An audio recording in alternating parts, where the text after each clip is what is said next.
Good morning, everybody, and thank you for coming in this very early time in the morning, but we'll see what we can do. Basically, I will try, since you guys really come to the live session, I will try to give you something maybe a little bit different from yesterday. Because yesterday's Q&A session has been recorded, everything has been posted on the web. You definitely have received already the e-class announcement from me. So I think we can do, typically I can handle all the questions on the Google Doc on Wednesday's Q&A. So if you can make it to it, you're welcome to. Otherwise, you can always watch the recording. I always put some timestamps about the topics I discuss. You can definitely save you some time and watch the recording if you want to. And I will also maybe bring some problems on Wednesday for everybody to solve and then go over the solution. So I think maybe for Thursday's session, it's pretty early, so I really appreciate you guys coming. So I think I can bring some maybe extra problems usually to solve. Not necessarily relevant to that particular week, maybe something I think that's really important for you to succeed in the course. For example, this week, I think I just bring questions related to recursion. I think that will be very important for your success eventually for the course, but also beyond this course, recursion is so important. You just cannot get away from that, by ignoring it. It's not possible. All right, so that'll be my overall opinion about how we should run this session here. So all the questions from the Google Doc have been handled already yesterday, so I don't need to repeat. You can definitely refer to the recording. Let me just show to you very quickly where you can go. If you go to our lecture site over here, 2011, and you can see under, actually, let me refresh. Okay, there we go. You can see under week number 1, right? You can see these are the lecture materials that you're supposed to study. And under Q&A section column over here, right? You can see from yesterday, Wednesday, 19th of January, you can see you got 4 different things over here. You got a recording to the session, and this is the notes I wrote. And that's the source code I went over with your fellow student yesterday. So that was a hard recursion problem, which I think, I'm glad actually we spent time yesterday actually going over in detail about the design rationale and also how you code it up and also do some tracing. I think I definitely spent some time on this particular hard problem. I think that you can only grow when you study something that's kind of beyond your current capability, right? That's what I would suggest. So that's why I'll try to bring other problems throughout the semester if possible. I think that'll be the advantage for when we run this course online, right? All the lectures have been pre-recorded, so we can solve some extra problems during the Q&A. And if you click on this one here, I really recommend you actually try to also go over that when you study that problem. So this will be like a complete tracing for this particular input array over here. And that corresponds very closely to the solution I talked about yesterday. I would say try to convince yourself that's really the tracing of that particular method, and also try to trace by yourself as well. The best way to really, one of the best way to learn about recursion is to really appreciate how things really occur behind the scene in terms of the call stack, right? Of course, I'm assuming that you know the basics of recursion. For those of you who may want to brush up on the recursion materials, and as I said in the beginning of the semester, you can always go back to the 2030 lecture, right, to see the prerequisite, to see the relevant stuff. There are 2 things I want to point out to you this week, right? That's also part of the announcement. If you actually, of course, for week number 1, you got the optional review tutorial on OOP in Java if you don't feel confident. That's optional, but I would suggest you do it if you don't feel confident about programming. And for recursion, I want to show you where you can go for recursion. If you go to the 2030 for 2021 over here, if you go there, and I think I covered that in the very last week for the course over there, right? If you go to week number 12 over here, and these are all the basic topics which I will have to assume for this course, so we can cover the more advanced usage for the recursion. So in order for you to really solve the problem from yesterday and also the easier one today, which I'm going to go over as well, so I would suggest you actually brush up your memory about recursion. I'll leave that to you, and you're welcome to ask me questions related to these basic stuff, maybe during the office hour. I'll be more than happy to do so. All right. Let me close that, and then let me go to the announcement for today. Week number 2 lecture was released from yesterday, right? That's a week number 2 lecture. And that one specifically is about, in week number 1, we learned about the mathematical foundation, about how you can prove the big O, some propositions, and the notion about big O families. And for lecture week number 2, we really try to do lots of examples, specifically how we can derive the big O from Java code. And I think I did maybe about 7 examples over there, and the final 3 examples are more challenging than others. You definitely have to know how to analyze nested loop, and also to see how and to really understand the exact pattern for the loop counter in order to derive the running time. That's something I'll leave you to study. And if you got any question, post on the Google Doc. We'll discuss them next week. Okay. And so there will be some recommended background study, right? Java generics is also something we have to assume that you learn the basics from 2030. And I also mentioned in the beginning of the lecture for week number 2 that if you want to review, again, let's go to the 2030 lectures over there. And then I think it will be around week number 10 or so. Let's just be precise over here. All right, so if you go to that site, and then you will see for week number 10, part A1, A2, A3. And also for week number 11, part B and part C. So these are the basics about generics, about understanding the design rationale for why we're using generics, and also how you can declare generic classes, and how you can declare variables of generic type. So these are the basics I have to assume. And why would this be important? When we get to week number 3 next week, when I release the lectures, we have to know how to implement a new data structure called linked lists. And it will be very important for you to know how to implement a generic version of the linked list, which is very common, right? When you go beyond this course, you have to know how to implement generic classes. I think linked list would be one example I want to go in detail. I think in the later lectures, we may not be covering as much detail as like this. But anyway, so I want you to learn that. Right, so I think you got, while you're studying the lecture week number 2 this week, make sure you also catch up with the generics basics. You can feel free to simply go to the slide for the generics over there and just go over the concept and also example over there. If you feel 100% confident, you don't need to watch the lecture. But if you do see a lot of gap or just forget about all the details, you may just want to catch up, right? And also these things will be covered as well in your later assessment, right? Just make sure you plan your time and ask questions, all right? All right, let me go back over here. And the Q&A materials from yesterday, I already pointed to you where you can find it, right? Especially the recursion problem. You want to go over them. All right. Do you guys have any questions related to the administrative issues of this course? I can take them first before I dive into the technical contents. Anyone? You can speak up or you can type on the chat. Either way works. Everybody's okay? Just about clear what you should do for the coming week and also what we can expect, right? Another, yes, very good. Thank you. One more thing I want to point out to you guys, right? It's always good to look ahead to see what's going to happen. Well, as you might have noticed, somehow for this course, we don't really run it as intensively as 2030, because in 2030, you got a weekly scheduled lab. So we have to give you some like a weekly exercises, almost like a weekly to do. But for this course, you might notice that maybe will be similar to your other courses, maybe in the later year, like a later second year or third year later. You don't have that as many assessment as before. So let me just let's have a look ahead very quickly, and then we'll dive into the technical contents. If you look at the semester calendar from 2011 over here, we are currently over here, over here, right? Okay, and you can expect the assignment number 1 most likely about linked list. So you will have to do some programming, right? Which will be a very good preparation for your programming test 1. Okay, I'll talk more details about it in the instruction. Tentatively, I will release your assignment number 1 around this Friday. Okay, if I have to delay it, I'll definitely extend the deadline accordingly. So you definitely got enough time so to do it. You don't need to worry. And your first assessment coming will be on week number 6. Excuse me. Right before the reading week.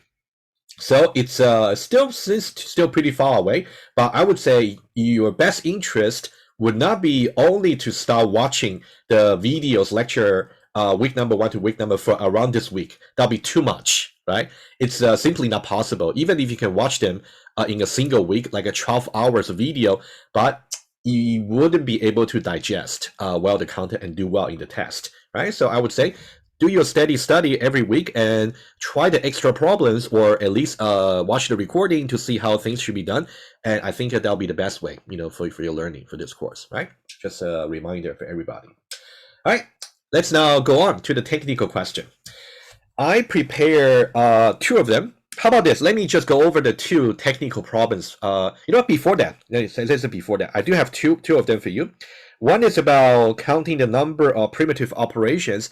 Yesterday, I talked about the extra ones that's actually on your slide about counting for the while loop example. That one you can refer to it and see if you got any question. You can definitely ask me later. And then one of your fellow students asked me if I can give a slightly more challenging one, maybe counting the number of primitive operation for nested loop. That's something we'll do today together. If you got a chance to try from yesterday night, that'd be awesome. So you can compare the answer. I'm going to go over with you. That'll be one. The other one is a slightly easier recursion problem. However, it's not that much slightly easier. I would say this one is also interesting. You have to somehow manipulate strings, and also it's a different kind of problem you have to solve. So I think it's really good to get you exposed to many different kinds of recursion problem throughout the semester. So eventually, if I ask you something in the later test or exam, you will be able to answer. Hopefully, you're in a better ground. So these are the 2 things I plan to do this morning.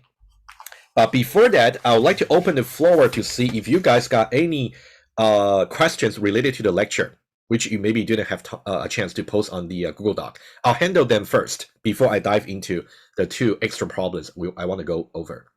All right, guys, now it's your time. Tell me if you got any extra questions related to lectures, week number 1.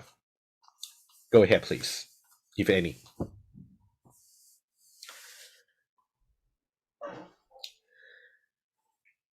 Yeah, let me just anyone? So everybody's happy about lecture week 1? Well, if you haven't got a chance to finish it, or you didn't even get a chance to get started, you better do. All right, you don't want to fall behind. I'll pause for 1 more moment if you guys got any question about lectures. Let's handle them first. That might be more basic than the 2 extra problems I want to go over. All right. I'll pause for 1 more moment before I go ahead.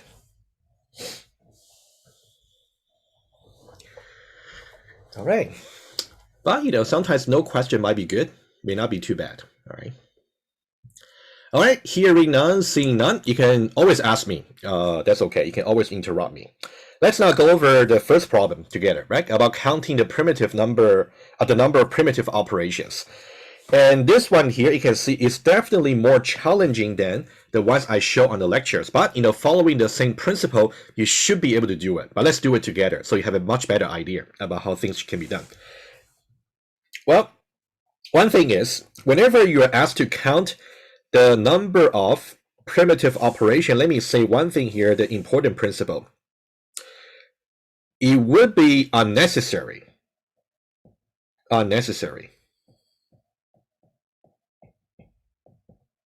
to understand the logic of the code before you start counting. The logic before starting to count. Meaning that you don't even have to worry about whether the algorithm itself really makes sense or not. Remember, we talked about when we want to move beyond physical experiments, that means you don't necessarily need to have a fully implemented or fully tested fragment of code. When you are given a fragment of code, you just want to go line by line analysis and then try to see what will be in the worst case, what can be the worst case number of iterations, or worst case of a number of primitive operation to be executed, and eventually the asymptotic upper bound, right? That's a very important principle to remember. On the other hand, if I give you a fragment of code and ask you to trace it, or to ask you if there's any counter example you can supply to the program. In that case, of course, you have to understand the behavior, right? So depending on how I ask you about. So for this one here, of course, it's called contain duplicate.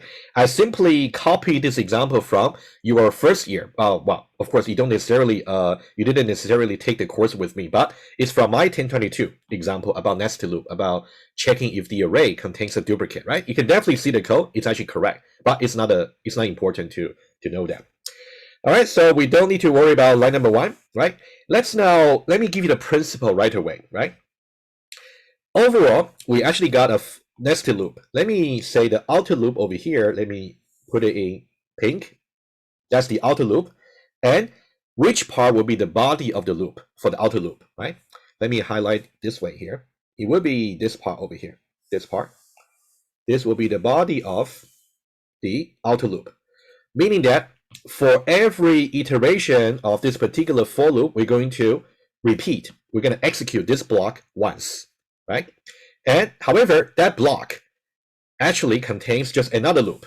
So if you really want to calculate exactly how many primitive operation it would be by executing this for loop, you have to first of all understand for each iteration of this for loop, how many primitive operation it will be involved, which in turn tells you that you have to also analyze this particular for loop, which I'm going to do now. So we're going to go from inner to outer, right? Let's now take a look at this one over here. Let me highlight it in blue. Okay, this one over here. Let me just do better. So this part over here is the inner loop, right? And what will be the body for this particular loop? The body for that loop, if you also look at the brackets, right, you can see stuff right here and the ending over here, right? I put it that way just to save space for my presentation, but of course you can also put it on the into Eclipse and put a proper new line and also indentation if you wish. And for that particular one, the body will be exactly over here, right? Over here, and then you can see this I++ over here will be outside the inner for loop. It will be part of the pink for loop, the outer one. So you can think about for every iteration of this particular for loop, we're going to do two things. Number one, we're going to execute this for loop to its completion, followed by just another line of execution for I++, right? That's what we're going to do, all right? And what about this return false over here? This return false is also outside the scope of the outer loop, meaning that when you want to execute this particular method over here, there are two stages. Stage number one, execute this nested loop, followed by return false. That's what's going to happen, right? You need to be very clear about what's really part of the some loop body and what is outside, right? Hopefully, so far you're okay. So what I would suggest is we're going to calculate exactly how many times we're going to execute this, and also how many times we're going to execute this, and then we're going to somehow do some multiplication as we go. I'll try to go as logical as possible, right? Hopefully, so far so good, right?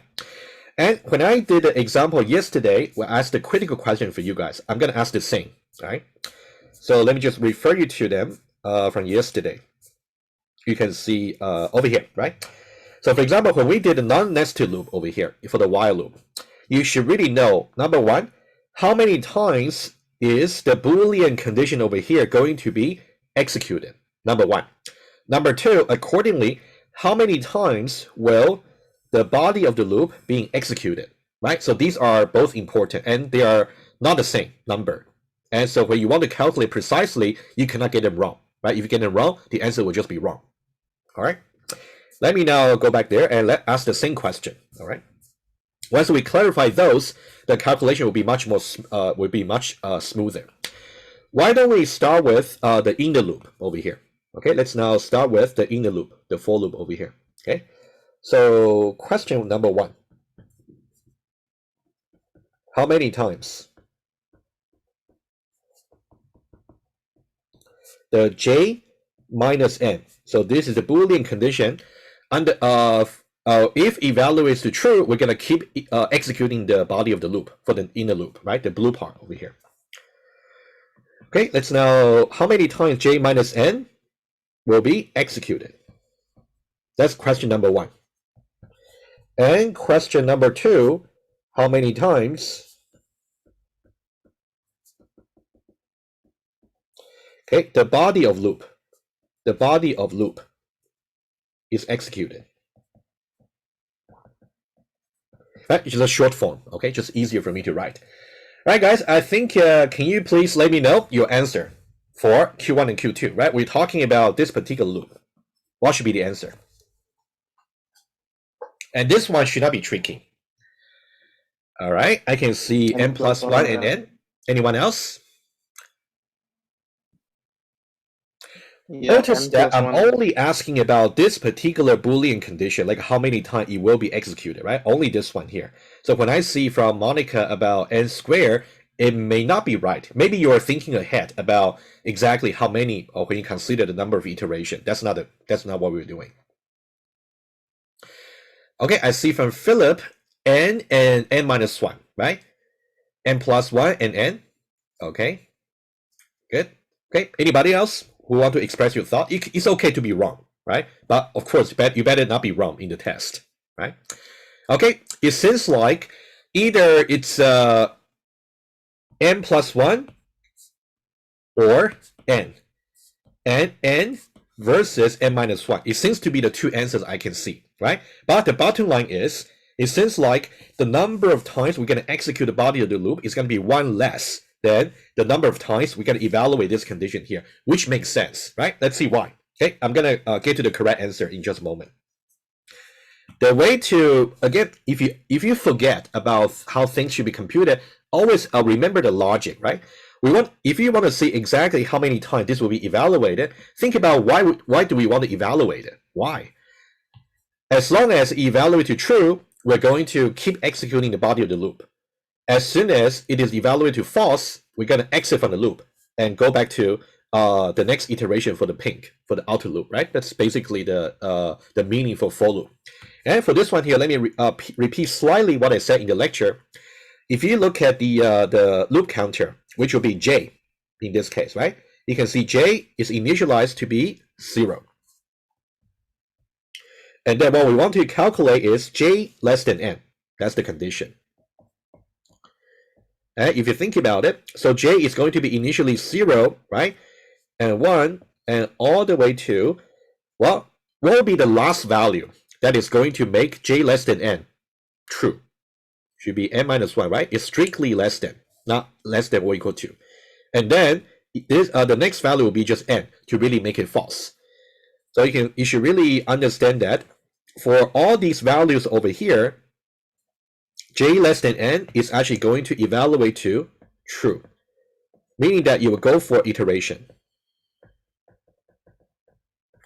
On the other hand, if you actually go for the last value over here when j is equal to n over there, in that case n less than n, right, is going to be false. That means we're going to exit from the loop.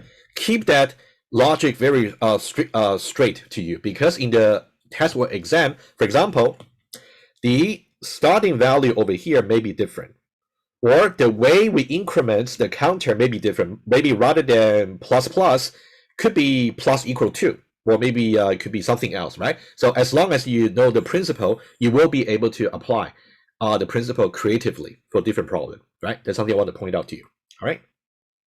All right, and the next question is, how many times do we have from 0 to n minus 1?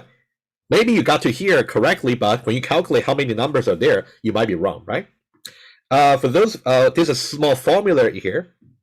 How many numbers in the number interval, for example, starting from A all the way to B, assuming that A is A may be smaller than or equal to B, right? So there's a little formula, maybe you know already. So it's going to be B minus A plus 1, right? For example, if you see the interval over here, maybe from 1 to 10, the easiest one, right? Obviously, you can see that it's going to be 10 numbers. So how do you calculate? You will say 10 minus 1 plus 1. So that'll be 10. So there are 10 numbers over here, right?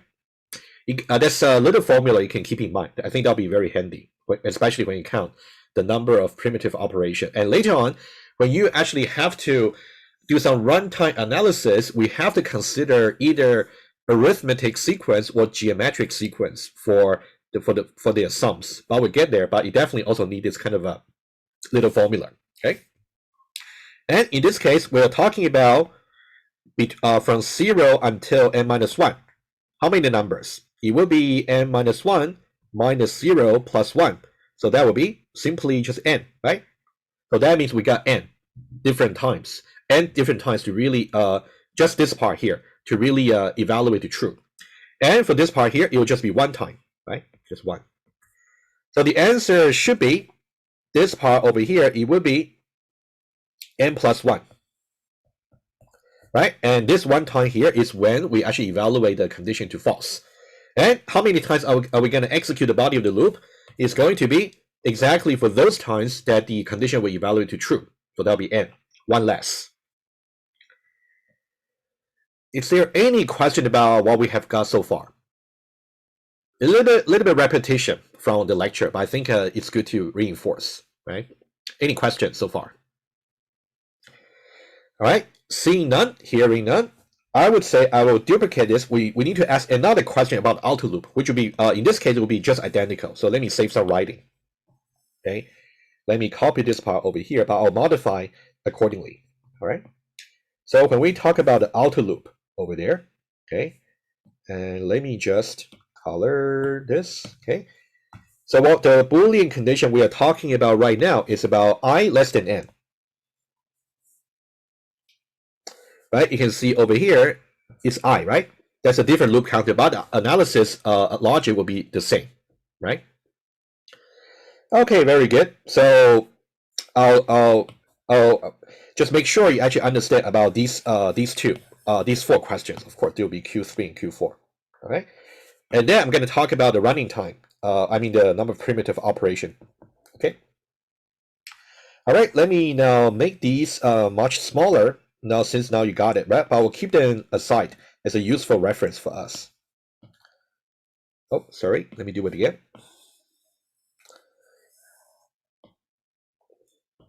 Okay, let me put it here. Okay, kind of still visible over here, but this will be very useful reference for later. Okay, let me just put them over here aside this box. Let's now start counting. All right. As I said, we're going to go from inner to outer. Let's go for inner loop. Okay. First of all, let's talk about the number of, let's go gradually. The number of primitive operations in each iteration. In each iteration of inner loop. Okay, that's the first count we want to do. And when I say inner loop, I really meant this inner loop over here, right? Number just for each iteration. All right. And anyone, only consider each iteration. Don't do any multiplication just yet. Okay, I see some answer over there. 8. Okay, anyone else? 8, 7. Okay. By the way, if the question itself was not to really count the number, calculate the precise number of primitive operation, saying 8 was saying 7 doesn't really matter because asymptotically they are similar. They are just constant. However, if we need to be precise, you got to be precise, right? Even one off will be considered as wrong. Okay, it seems like 7 is majority, but let's see. Okay, so here let's see here. First of all, we got a logical operation, that's 1. Another logical operation over here, and also we got array indexing, and also we got the relational operation, and also we got array indexing, and also we got a return. And remember, for J++, it's going to be J is assigned to J plus. Over here, J++ will be equivalent to J is assigned to J plus 1, so there'll be 2 over there, right? I'm gonna put 2 circles over here. Each circle means 1, so it'd be easier for me to count. How many? 1, 2, 3, 4, 5, 6, 7, 8. So the answer should be 8.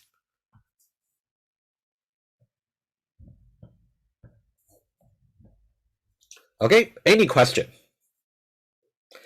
I guess for those of you who got 7, maybe you were missing the J++ over here. That should be that That should be considered as 2. Yeah, you definitely should really do return, by the way, because remember in the slides, in the list of primitive operation, I did enumerate the return. So don't forget, right? You got to include the return. As I said, if the question was asked differently, if I only asked you to approximate the asymptotic upper bound, in that case, coming out with 7 or coming out with 8, it's going to be constant anyway. But if you actually need to calculate precisely the number of POs, you got to be precise. In this case, it will be 8. All right. Awesome. All right, let's now proceed. Okay. Knowing that each iteration is going to be 8, right? So now we can now calculate the number of iterations, just the number of primitive operation involved in the inner loop. So now we want to go ahead and talk about, let me just go here, the number of primitive operations in the inner loop, in executing the inner loop. And of course, we are not all talking about worst case, right? In executing the inner loop.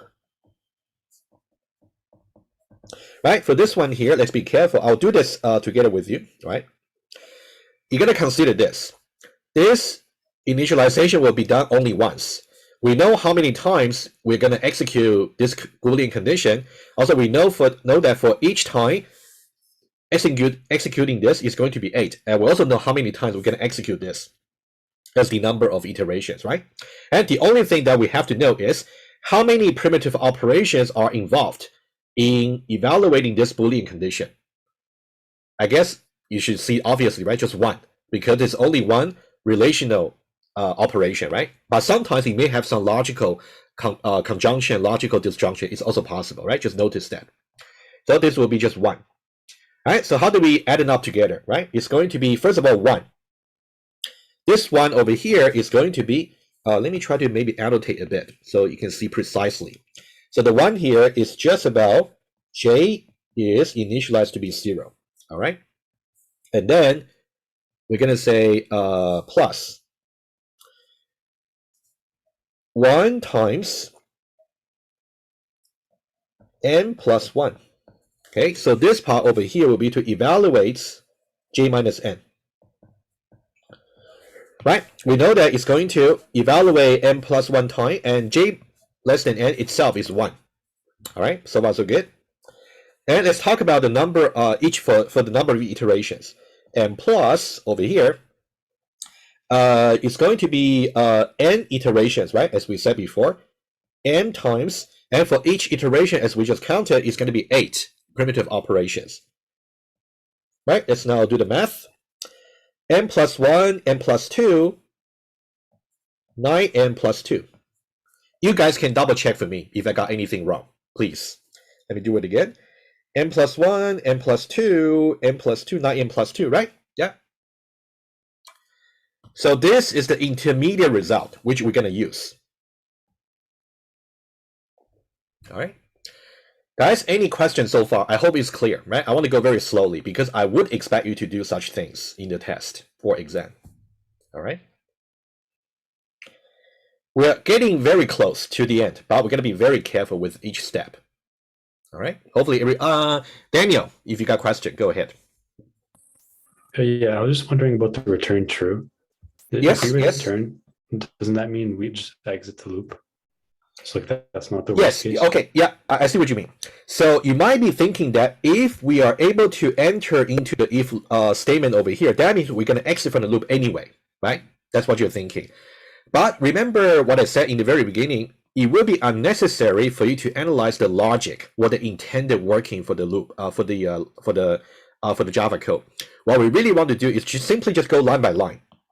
And then even though we know that return true is actually just going to return from the code right away, but that's okay. We just count it as just 1. And then we simply just try to say, because if you really want to worry about the logic of the code, it's going to be way more complicated. All we got to do is we're just going to count each one of them one by one without worrying about how exactly they will work. That's what we'll do. Okay, makes sense. Very good. It's a good question. I think your fellow student raised a similar concern yesterday. So I will just emphasize again, guys. What I said was, if you are given a fragment of code, and if you're asked to calculate the number of primitive operations to make it easier for every one of you, and also for me, right? We don't worry about the logic of the code. You don't have to worry, for example, that if you really go into the if statement, you're going to return right away. In which case, the worst case may be actually better than what we are calculating right now. But that's not what you're worried about, right? You simply just calculate line by line without worrying about whether it will be now time to really do the early exit. You don't need to worry about. No early exit should be considered. All right. All right.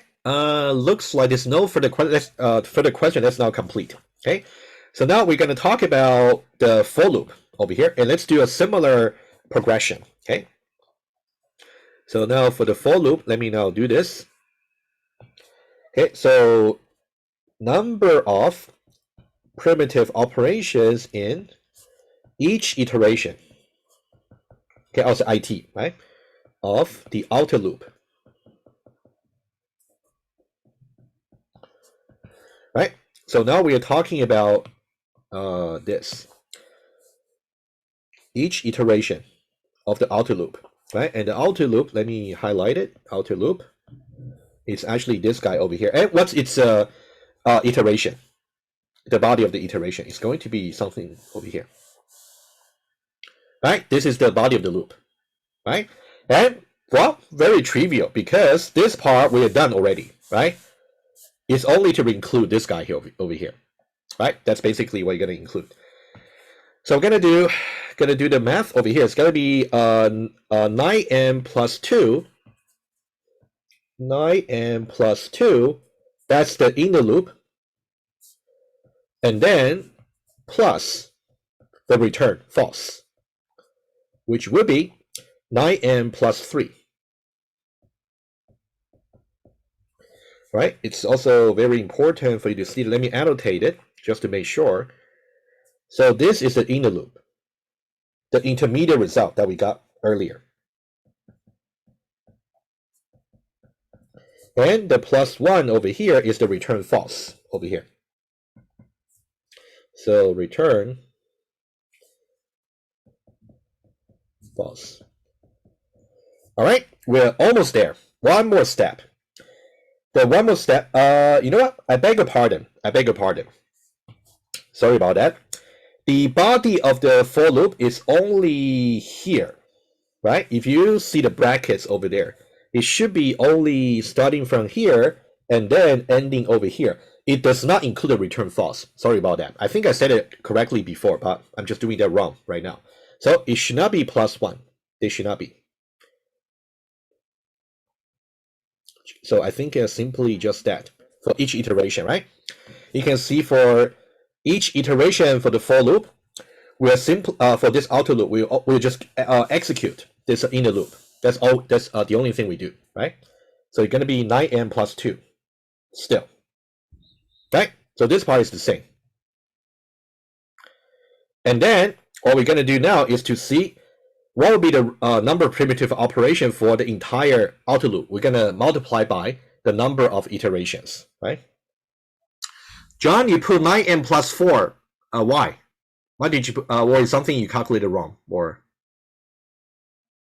yeah, because of the line 7. Because the line 7 is from the first for loop, right?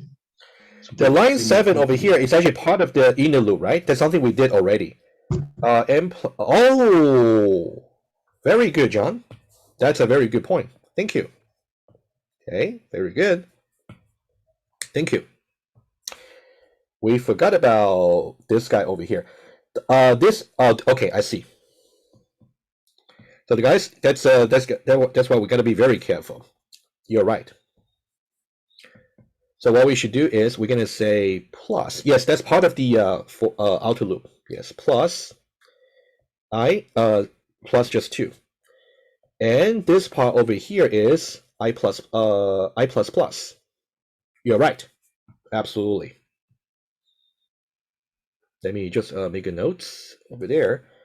So this part over here is the I plus plus. Right? Good. Exactly. right? Let me just say that again.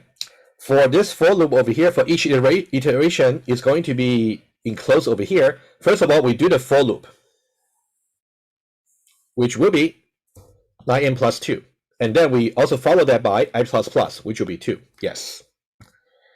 That will be exactly equal to 9n plus 4. All right, and then let's now go on to talk about the number of primitive operations in executing the outer loop. Okay, so this will involve to multiply the number of iterations. So this will be over here, outer loop, right? Let me try to do a little bit separated over here, so we don't really get mixed up. It's like that. All right, and what should we multiply by? Basically, what's going to happen is you can see every iteration is going to be 9n plus 4, right? So each iteration is going to be 9n plus 4 over here, and then we're gonna multiply that by the number of iterations, right? And also this initialization will be executed once, right? Similar to before. Okay, let me just do it. This will be just 1, and this will just be 1 as well. Okay, it's going to be first of all 1 plus. Okay, we know that I less than n is going to be executed for n plus 1 time. N plus 1, and also plus the number of iterations that we have is actually n over here. So that'll be n times 9n plus 4, right? Let me just annotate it to make sure everything is clear. So I less than initialized to be 0. And this part over here is about evaluating I less than n. Okay, and then so that's about the number of iterations for that particular loop, right? Okay, and I'm getting very close to filling out all the page, but we can still do it. It's still hopefully it's still clear. And let's now simplify it, right? 9n squared plus 4n, right? So it's going to be 9n squared plus 4n, and that'll be plus 5n plus 2. Guys, check my math. Did I did it correctly? I'm doing that on the fly, right? So just make sure. Okay, so let's say 9n squared plus 4n, and also plus n, so that'll be 5n, and plus 1 plus 1, so that'll be plus 2, right? Okay. All right. Not done yet. Almost. Almost. This guy over here is about the outer loop over here, right? But remember that for the entire code, not only that we're going to execute this, but also we're going to say plus 1, because we got to return false over here.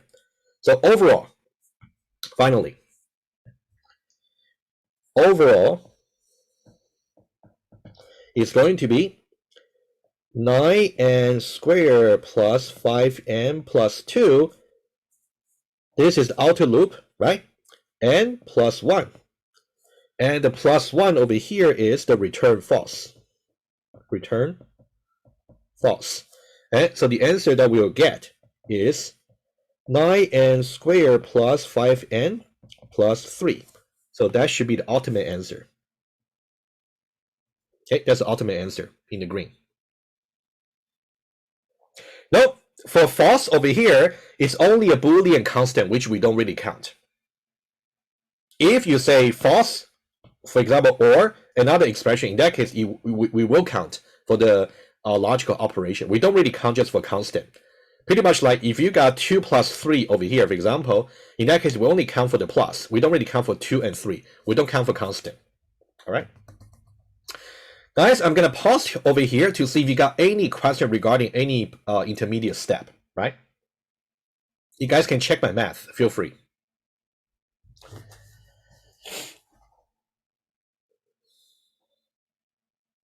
And I would suggest you redo this problem again, right? Just to make sure you can really do it without any guidance. I think that'll be important as well.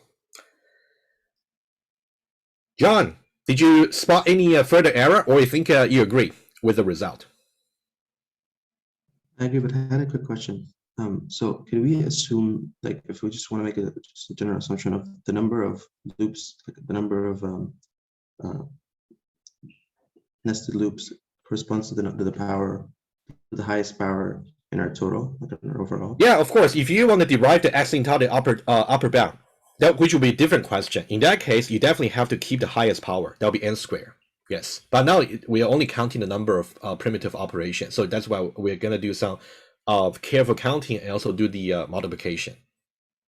Maybe that answers your question. Yep. Thank you. Okay, good. Aristra, go ahead.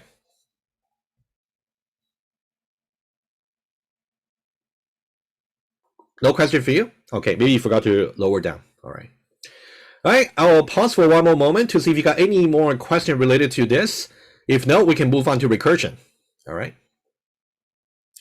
From Mohammed, what about they are not included? Indeed, they are included. Yes. Okay. I initialized to be 0 is definitely included over here, right? And also this part over here is about evaluating this. That's also included. That's why when we calculate this over here, eventually we get this. So this is about executing the outer loop, right? So whenever you talk about executing a particular loop over here, you have to worry about initialization, evaluation of the Boolean condition. Eventually will be false, and also the body of the loop, right? Mohammed, does that answer your question?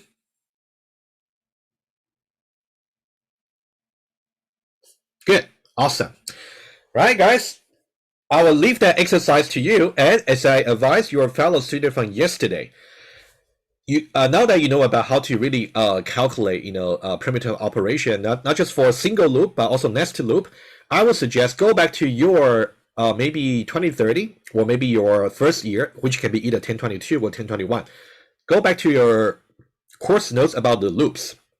Maybe find some interesting or interestingly complicated like a fragment of code, and then try to count the number of primitive operations. And if you got any doubts about how to count them, you definitely can reach out to me, maybe by email, or maybe office hour would be the best, so I can give you some guidance. I think that'll be another good opportunity for you to practice. All right. Let's since we're okay with the extra problem, I think it's worth doing, right? So if now you will really be complete for you about a skill. Right, next one, right, about problem or recursion. Maybe you have been waiting for that, right? I think, I think counting this is also important. So everything's important. For those of you who maybe haven't got a chance to read the problem, maybe you didn't get a chance to try, I would suggest that I give you guys maybe 1 minute. Okay, I'll pause for 1 minute. I can also sip some water. Can you please just read over the problem description and read the input over here? At least you understand what's going to be solved, and then we're going to solve it together. All right. I'll pause for 1 minute.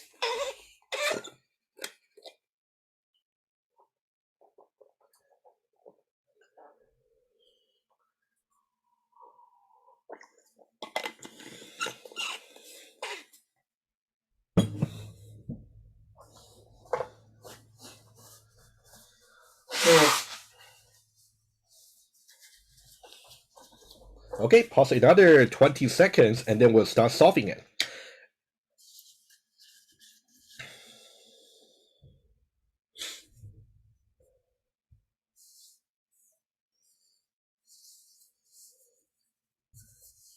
Okay, 5 more seconds, and then we'll go ahead, look at the problem, right?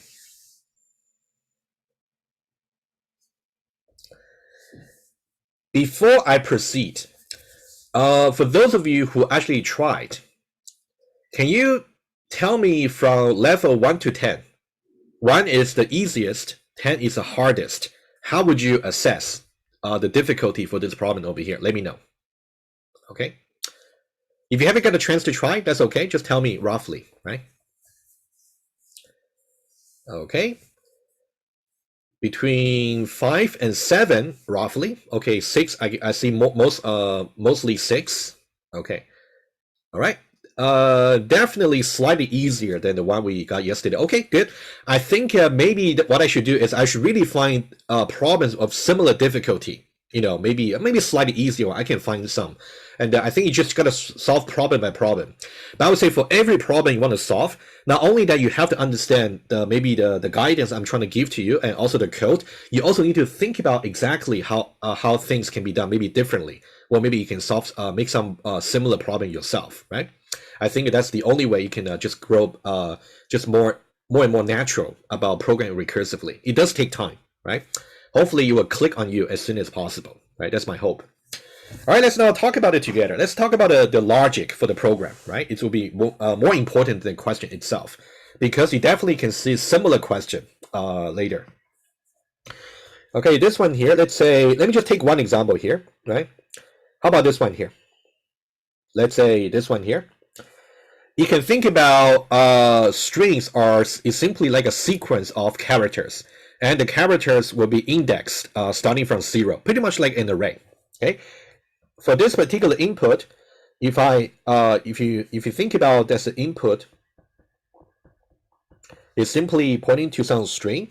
Okay, let's say I'll write it slightly apart. X, Y, Z, opening parenthesis, A, B, C, and also 1, 2, 3. Okay, so that's a string. And the output that we expect to have eventually should be simply to only keep whatever that's within the matching parentheses, and of course including parentheses themselves. And we can safely assume there's always only a single occurrence of the matching pair of parentheses. That's the assumption. That's actually very important. If you don't have that assumption, things might get either impossible or much more difficult, right? So just notice the assumption, which is also set in the problem. Okay, so this is the assumption. So the assumption is this exactly a single pair of parentheses, no more and no less. All right, so that's a very important assumption when I write a code. All right, so let's now try to understand exactly what's going on here. The spirits about recursion is when you find the problem given to you too difficult to solve it right away, you have to delegate. You have to delegate the tasks or like a subtasks into different recursive call. So that's really the essence or spirits about recursion. Pretty easy, but of course, when you need to program that, it really takes some experience about how you feel about how the recursive code should look like, right? It's a very abstract description, I know, but that's the best I can say. But let's now take let's say go a little bit more concrete for this example specifically. Okay, if I try to process this string directly, it will be too difficult for me to solve right away. Too difficult, right? So what I can do is, what about I only handle one character at a time? And if I handle this particular character, just X over here, and for the rest, I will delegate that into recursive call.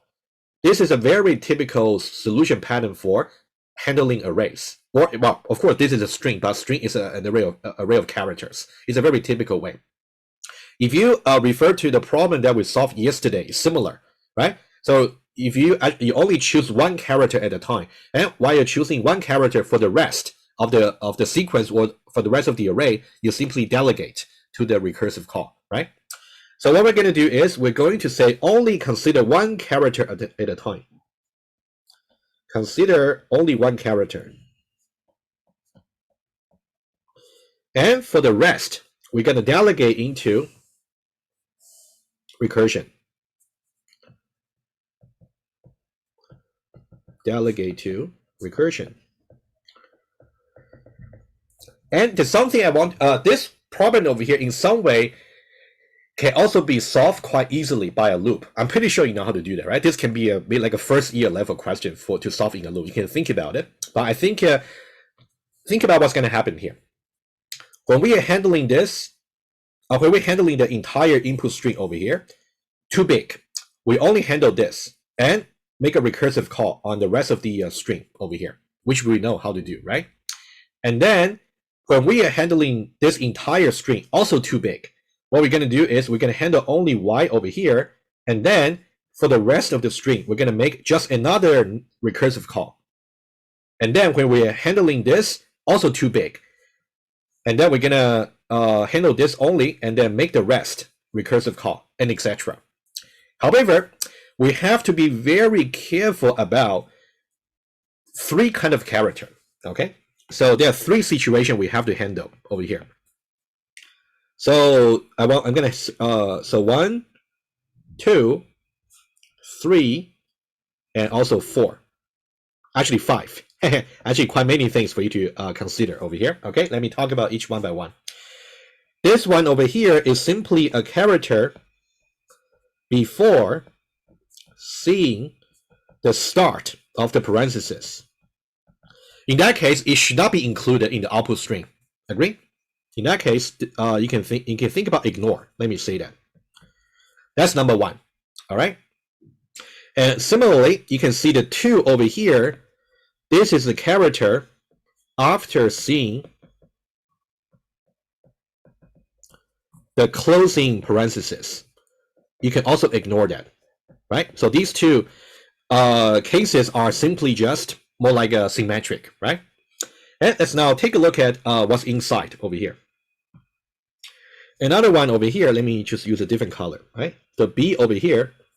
So the B over here, this is actually kind of the character that you actually see after the opening parenthesis, but before you see the closing one. So they should be kept, right? So they should be kept. I'll just say kept, so you understand why it should be kept, right? And these two characters are very, very special character. You can see the opening parenthesis and also the opening closing parenthesis. Somehow you want to have some extra information to tell you to say, after I have seen the starting parenthesis, now seeing a character now is going to be different from when I see a character before I saw this, right? That means you have to have some like a flag we call.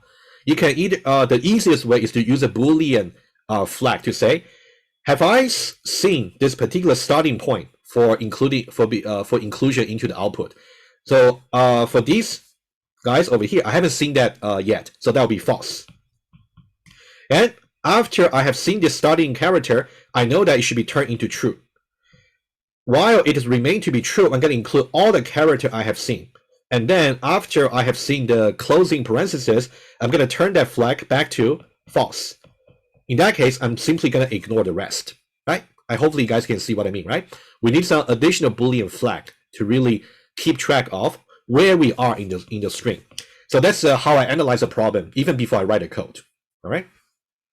Let me write it very briefly over here, and then I can see if you got any question just abstractly. So this part over here is going to turn some flag to true. And this part over here is going to conceptually turn some flag to false. And of course, before we turn it to be true, this part over here, the flag will just be false, right? Let me also say that. I'll try to give you as much information as possible abstractly so that when we get to the code, you will see all the correspondence, right? So this part over here is when the flag is actually false. And conceptually, you can see over here is when the flag is actually true. False again. Meaning that we don't include. Okay, so when the flag is actually true, what does that imply? That implies the character seen should be included. And when the flag is actually false, any character that's seen should be ignored. All right, that's about the conceptual sketch I would like to do before I show you the code. And you will see the version of the code. I didn't look at the solution actually when I tried that problem myself last night. Maybe similar to the solution, maybe not, but I think it's easier maybe for you as a beginner or intermediate programmer to actually understand, right? I'll pause a moment to see if you guys got any question about the conceptual sketch of the problem. Any details you don't actually follow. It's now time to ask before I show you the code. Anyone?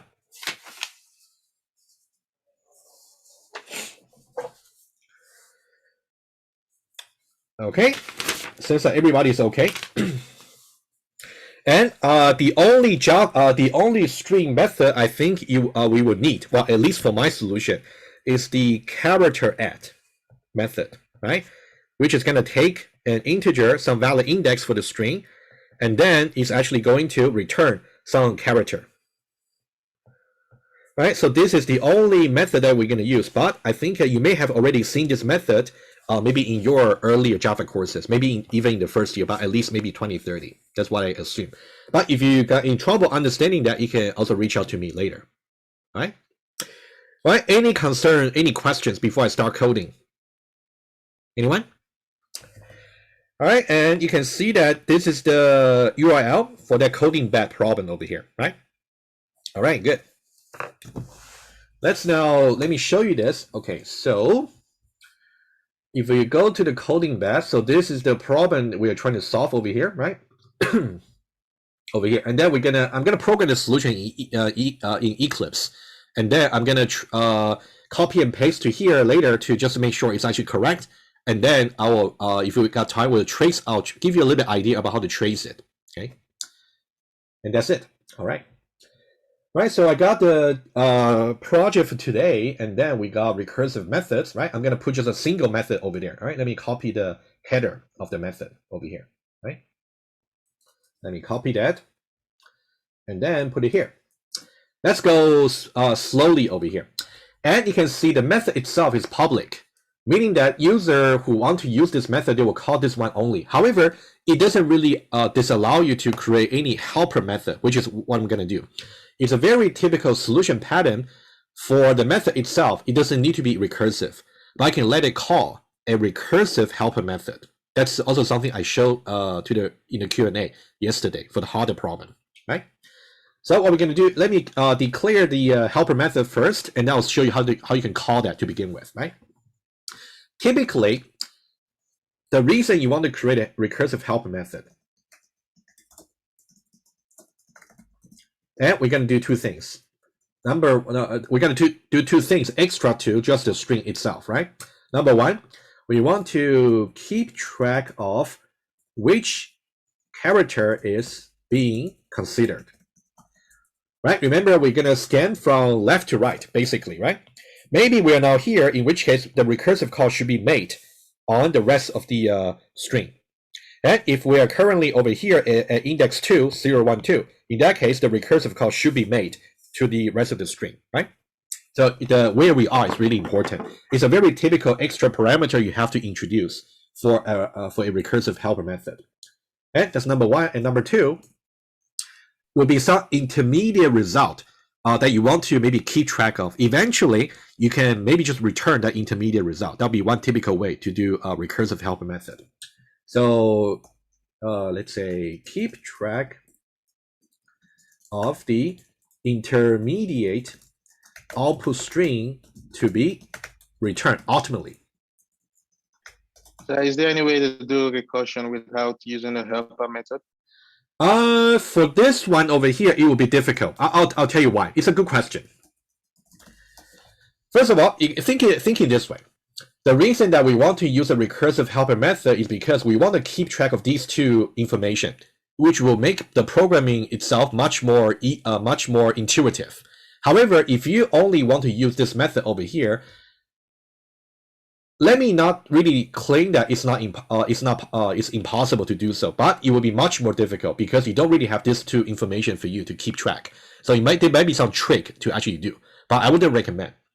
So if you are asked to really maybe in the test or the exam, or just for in general when you're programming, I would say don't be afraid to really create any additional helper method, especially for recursion, because in the helper method you can definitely just introduce any intermediate information that might just make your programming much easier. Performance-wise, it's not going to make a difference. All right? Does that answer your question? Yeah, it does. Thanks. Okay, yeah, it's maybe you're not exactly convinced, but you will see what I mean. Okay, that's okay. All right. Okay, let's now take a look. I will simply say private because of the helper method, meaning that we don't want this helper method to be accessible from outside, only to be used by this one here. All right, that's the rationale, right? You don't really want to make this public, right? So private, and then I would say also return a string over here, and then parent bit the same, and then I'll just say helper over here, and then I will still keep this single parameter over here. It will still be there. Let me make it maximize it. Okay, and I'm gonna introduce. Actually, let me see. I'm gonna introduce 1, 2, 3, 3 more parameters. 3 more. Okay. And of course, once you understand the solution here, you can feel free to maybe create a different recursive method to make it work. That's okay, right? I'm just giving you one possible solution. The first one is we want to keep track of where we are. So integer index. That's pretty much item number 1. All right, that'll be the index, presumably starting from 0, right? And then, but for every recursive call we're gonna make, index will just will just keep incrementing, right? From 0 to 1, 1 to 2. Eventually, you will get to the last index, something like that. The next one I want to introduce is about this guy over here, right? Remember, I talked about the flag over here. That's the additional one I want to keep track of, right? About where we are. Okay. You know what? Let me just also put this one here, which I forgot to put. Number 1, keep track of where we are, i.e.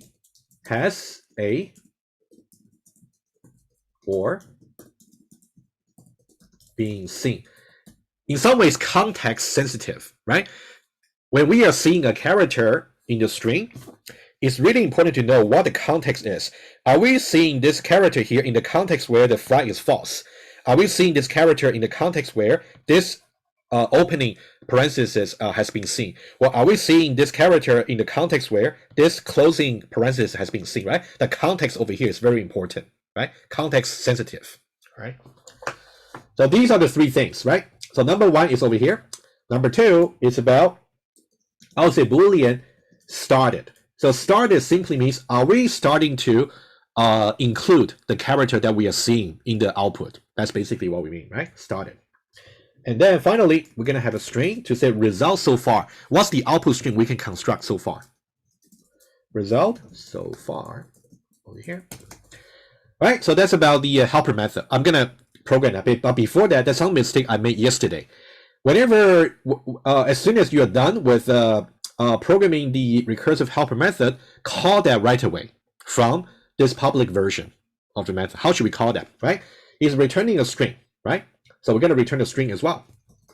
Return, in this particular case, I can simply say over here, return, let me call this helper method over here. Okay, let me just copy that, and I'll show you what to pass as arguments. All right, so now for the string over here, it's going to be the same string, right? The string, the same string. And for index, typically for recursive helper method, you want to start from the beginning, right? In the case of an array or string, you want to scan from left to right. That's a typical way. You can definitely feel free to modify this so you go from right to left, right? That can also be done, right? So rather than index, which doesn't exist in this scope, I'll say 0. That'll be the first index. And then initially, have we seen the parenthesis, opening parenthesis just yet? No, we haven't. Okay, let me put this. Flag is false because we haven't seen the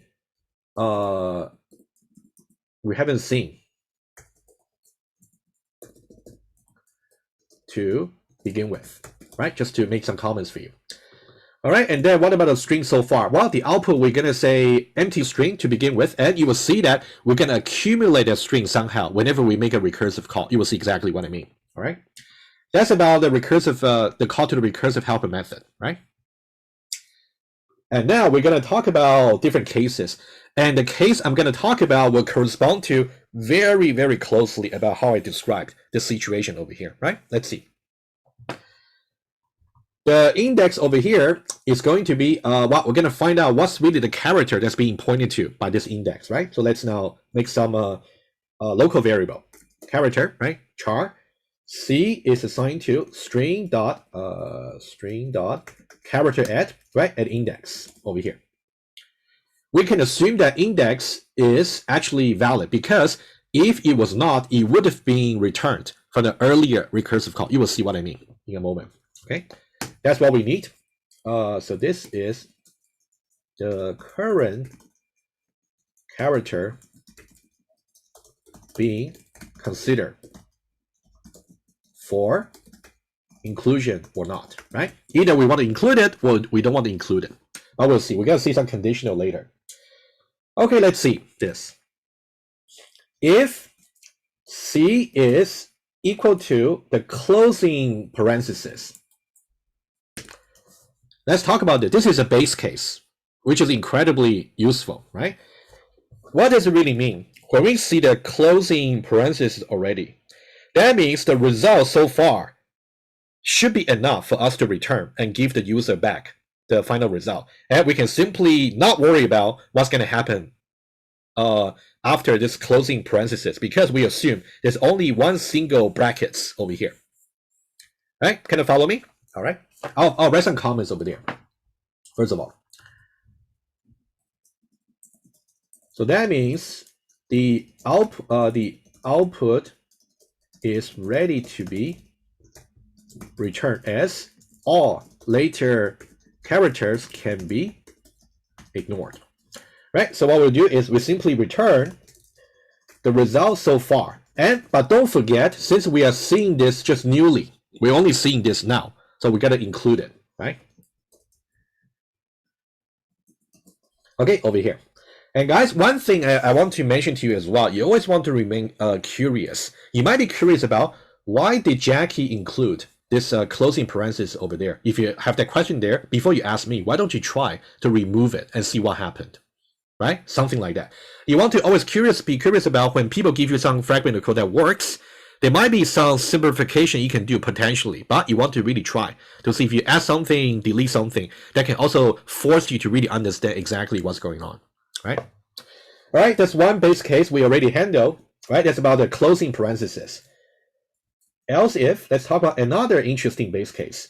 What if C is simply equal to, let's say character, right? And by the way, notice that C is a character. That's why I'm using equal, right? Remember in Java to compare primitive type value, you got to use equal, and that's a character, right? That's why I'm using a single quote. If you really want to use a double quote and use equals, that's fine. But I would say let's keep that clean. All right, if that's the opening parenthesis over here, right? If that's opening, what does that mean? Okay, if that's opening parenthesis, like a situation like this over here. If the current character we are seeing is an opening parenthesis, that means we definitely got more work to do. We cannot return. Well, we cannot finish. We cannot just say terminates. We have to somehow turn the flag from false to true somehow. And then we want to keep accumulating the characters from then on. That's the idea, right? Let me write it down. So this means, oh, sorry.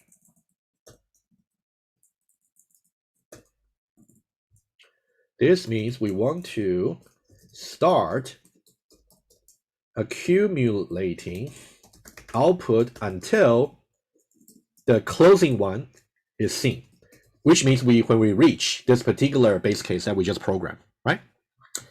All right, for this one, what should we do? And guys, why don't you pause? But let me pause, and then anyone would like to suggest what we should write here? Just one line. What we should do? Another recursive call, maybe. Make a recursive call. I agree with you, but what exactly? Help me out.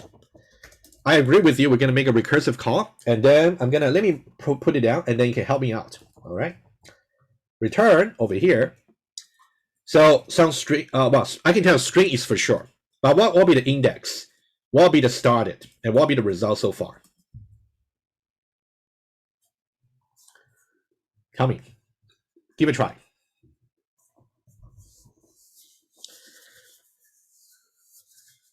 Index +1, I agree. Very good. I think, guys, hopefully this is something basic you could connect back to the earlier course, right? Hopefully. Well, index +1, because we want to make sure we want to consider the next character, right? Pretty much like when we are here, right? This will be index. We want to also start considering index +1, and we delegate that consideration to recursive call, right?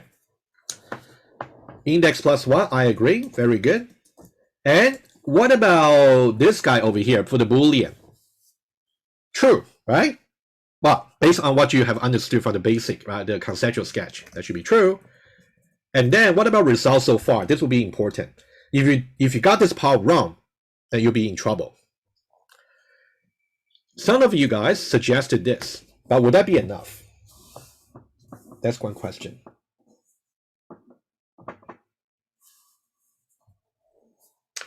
It's interesting. I would say hold your thoughts over there. Okay, let me put a question here. You can give a try later, right? Maybe there's a simpler solution than mine. I would say, what about just? Okay, let's say this. What I put in my solution, I'll put it down. At least it works. Okay, I'll just put it here, right? I would say, I'm thinking very generally.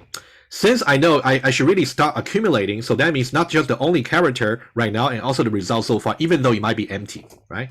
So I think you guys' suggestion was actually right, but let me put it here as an alternative for you. Result so far, and we can almost guarantee at this point over here, result so far should be empty string because we're only seeing this over here. That means when we're only seeing this over here, all the earlier ones have not been accumulated for sure because the flag is actually false, right? So I would say result so far, and then I would say plus the current character, which is closing parenthesis, right? Oh, sorry, opening parenthesis. All right. If you are wondering about whether you can replace this by this, by all means, give it a try. I'll encourage you to try, right? I'll leave that to you. All right, the next one will be, this will be something over here, else. All right. Let me write comments over here and I'll illustrate. So this means the character is either within this or outside this. Okay, what do I mean? If I see a character over here, you can see it's either is outside the parenthesis, or here it says also outside the parenthesis. But to be more precise, in this particular implementation, as soon as you see this, you already return the computation. You don't even get to this. But conceptually, that's you should really understand what's going to happen to these characters. Okay, and then if you see a character over here, that's actually within the parentheses, right? So there are conceptually 3 scenarios. Okay, let's now go back here, and then what should we program that? So now you're gonna use the flag to tell you which situation it is. It could be situation number 1 when the flag is false. It could be situation number 2 when the flag is true. All right. So let's now try to do that. So I can say if started, meaning that we have already seen. So this means this guy over here has been seen. That means we have to include the character, right? Otherwise, has been seen, include C into it, into the output string. And this means the this guy over here has not been seen.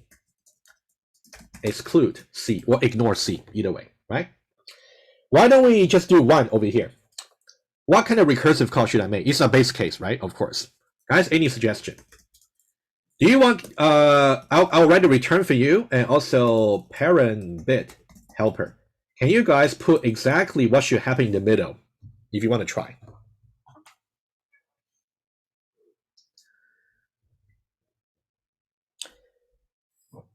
And we got only 2 more lines of code to write for the recursion, right? But you guys can try to tell me what should be put inside.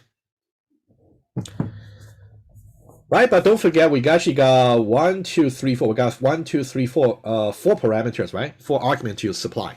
I only saw 2 from the chat, right?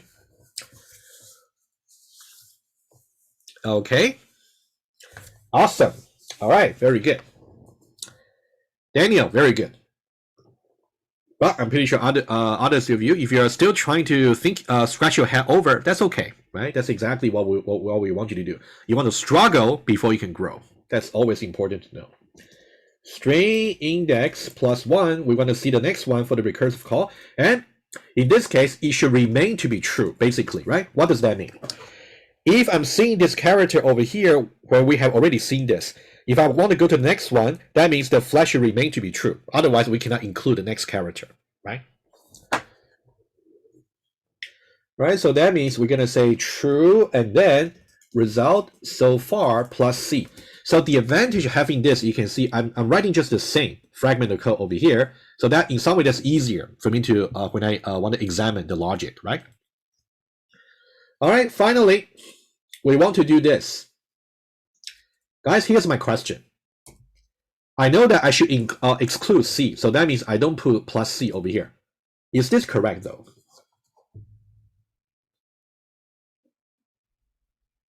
We need to mark the flag false. You mean here it's not, it should not be true, right? Yeah, it should be false. It should be false. Why? You want to just try to explain a little bit? Why? Because the characters and the opening parenthesis, it has not been seen. So very good. Exactly. Very good. Awesome. Because that when we actually get to that point, that means it's flag is false. We haven't seen this just yet, so we are now here or here or here in the example. Very good, right? So you can see every character, every line matters for the implementation, right? You cannot get them wrong. That's why you really want to understand exactly, right? So that should be false. Very good. All right, that's about it. And hopefully that will make CodingBat happy. Let's try. Okay. Let me just, let me just go back here. And then let me put into CodingBat over here. Go. Awesome. All correct. All right. Yeah. It took me about slightly more than 15 minutes yesterday. So that's why I gave you guys 20 minutes. But, you know, I think it's good to expect a little bit higher on you. So you really kind of push yourself to understand this kind of thing. Mohammed, okay. Don't quite properly understand the logic behind index plus one. Let me try to trace the code slightly so you will see. Okay. It's a good concern. Okay. So guys, I don't think I have time like yesterday to really turn like a test cases over here into JUnit assertion. I'll leave that to you guys. I'll include one example when I release the source code to get to you. You should really do the exercise, right? I think that will also help you later for the assignments and possibly for the programming test. But I think now it's more important. I'll use 5 minutes before we end the session to really trace the code together with you. I think that'll be important. All right. Let's now try to use something not so long, right? That'll be take too long to trace. Let me do something maybe like a much shorter. Okay, let's say this is the input. All right,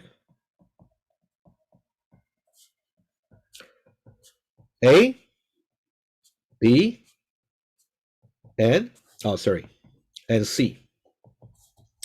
Right, and we know the expected output should be just B. That should be enough to see exactly how it goes. All right. And just remember we got, okay, of course, I'm going to assume you actually already get yourself familiar later when you review. Know about, we got two methods over here for call, right? And for parent B, I'll say PB for short.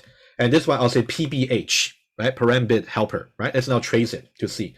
The most conceptual and most convenient way to really trace a recursive call is now by using a tree structure, right? Like what I did yesterday, right? Like something over here, right? That's the best way. You may use a call stack, but I would say call stack may still be manageable when you're trying to trace the factorial or Fibonacci number. But once things get complicated, like these guys over here, I don't think that you want to use a call stack. That'll be too complicated, right? At least for the understanding. All right, let's now try to trace it quickly, okay? Let's say, first of all, we're going to call the method parent bit over here. And then we're going to pass the string, okay? Let's say input, the same input over here, right? That's how we invoke the method from the user, right? Number one. In turn, it is going to invoke the recursive helper method, parent bit, and then the same input, and then the index starting with 0. And I will try to address Mohammed's question in just a moment. So you will see exactly why we should say index plus 1, which is crucial. If you don't say index plus 1, most likely you will end up having infinite recursion, meaning that you never make any progress to go from left to right in the string. All right, so guys, I'll try to maybe finish within 5 minutes. Just bear with me. All right. 0 and then started initially is going to be false. We haven't seen the opening parenthesis just yet. And then result so far is going to be empty string. Okay, like that. Right? And I want you to pay attention to what's happening over here for the 0 and also for this and also for the flag. All are important. All right. Okay, let's see what the next one will be. Well, the next one is going to be, we haven't reached the base case just yet, right? So what we're going to see is, you can see here, we haven't seen the if you look at the code over here, right? When we are calling this, the C is not equal to this, right? Also, the C is not equal to that. We are currently, the current character is simply just 0, just this, the current character. You can think about when we are considering this particular call over here. So that means the character we are considering really is index 0, which will be A. That's what we're considering. It's not C, right? And then, so that means we're going to execute. Now we're going to execute this particular part depending on whether or not started is actually true or false, right? Currently, it is false. So what's going to happen is we're going to make another recursive call, which will be PB. And now, since we have already considered A, so we're going to consider the next one. Okay, Mohammed now can understand. Very good. So we're going to see input, the same input over here, but make sure we'll increment the index to be index plus 1, which will be 1. And then, since we haven't seen that particular opening parenthesis just yet, so we're going to say over here, remain to be false, right? As Monica said before. All right, so we're going to say remain to be false, and nothing will be accumulated, right? So now you want to now be careful about the 1 over here. So that means index 1 is when C is equal to the opening parenthesis over here, right? Remain to be false, and also here, like that. All right, let's now go on. And for this case over here, we're just going to go on. Now we see the opening parenthesis, right? When we see the opening parenthesis, that means we're actually going to make this recursive call. We're going to turn that into true, and also accumulates the character, which is the opening parenthesis. Okay. And we're going to go on over here. So it's going to be parembit, helper. H, right? I forgot to put it. Helper. The same input, and then we're going to increment index to 2. When we increment it to 2, so that means currently we are really considering index 2 over here. We're considering B. And then we're also going to turn the bits to be true. Right? Because we have seen this. And then it's going to be accumulated by just this opening parenthesis. So it's going to be like this. All right, so hopefully so far you're getting it. I think we can just finish this in a few minutes, right? I think it's really important for you to see the complete tracing. Good. All right, let's now go on. Okay, and now what should we do? You can see here, currently we actually got the flag has been turned true already, and the current character is actually not any of the opening or closing parentheses. Which one are we executing, right? It's exactly this line, 26, right? When you watch the recording, convince yourself. Now we're going to execute this block of code, right? So it will remain true because we haven't seen the closing parentheses just yet, all right? And we're going to accumulate.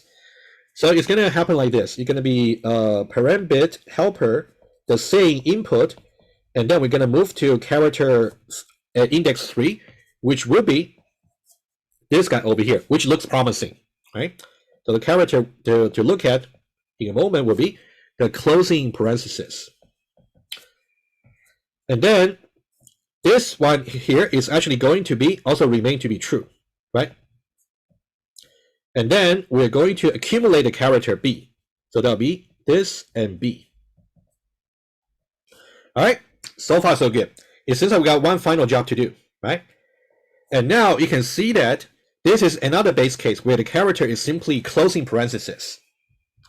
Right? If you see that over here, closing parenthesis, that means we are basically done over here. Sorry, over here. That means return whatever result so far is, and then you just return that with a closing parenthesis. All right. So over here, we'll simply just return. This will be the final step, right? So that means we'll simply just return result so far over here plus the current character, which is closing parenthesis. And we are done, right? It's a very small example over here, but even that, you can see quite a bit of details over here to really follow, right? I would say that maybe the best way to really follow, to understand. Some question here. What if there are flags within flags? Which character will be seen or not? What do you mean flags within flags? I think we only got one flag over here. The flag is whether or not we have already seen the opening parenthesis. So we only got a single flag. Mohammed, you want to elaborate your question a bit? Or you're okay for now?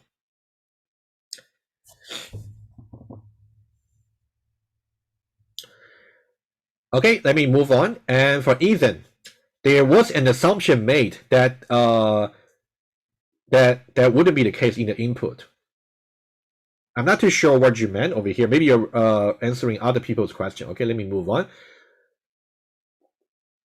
Answer the above.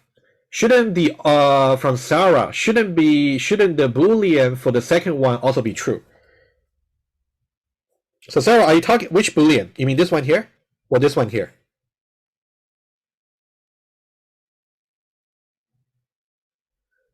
This one. Are you talking about this one over here? This one? Okay.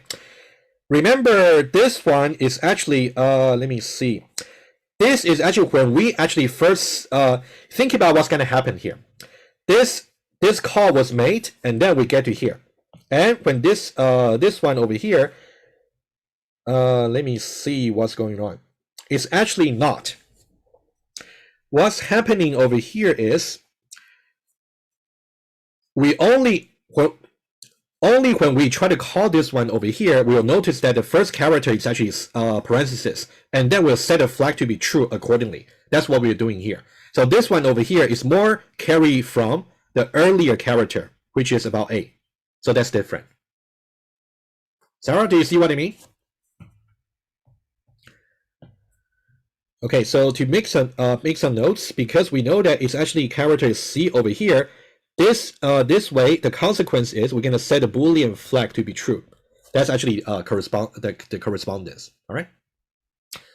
Okay. Whereas the false over here actually is the consequence from C is equal to A. Right. Similarly. Right. That's about the problem I would like to talk about today. Right. So this week we talk about two challenging recursion problems. I would say take advantage of those and then learn from them. Right? If you got any more questions, and then we can deal with them maybe during the office hour. Okay. Okay. Let me see if there's any other things I can mention quickly, but I think we should really stop soon because we're running over time. Not too sure the way I did is you know what, Sina, if you want to go over your solution, come to my office hour. We'll talk about it. Okay. Alrighty, I think we should stop now. Hopefully that helps. I think we did quite a bit of stuff today and also yesterday. Take advantage of it and then learn recursion. All right, guys, take care. I'll see you next week. Take care.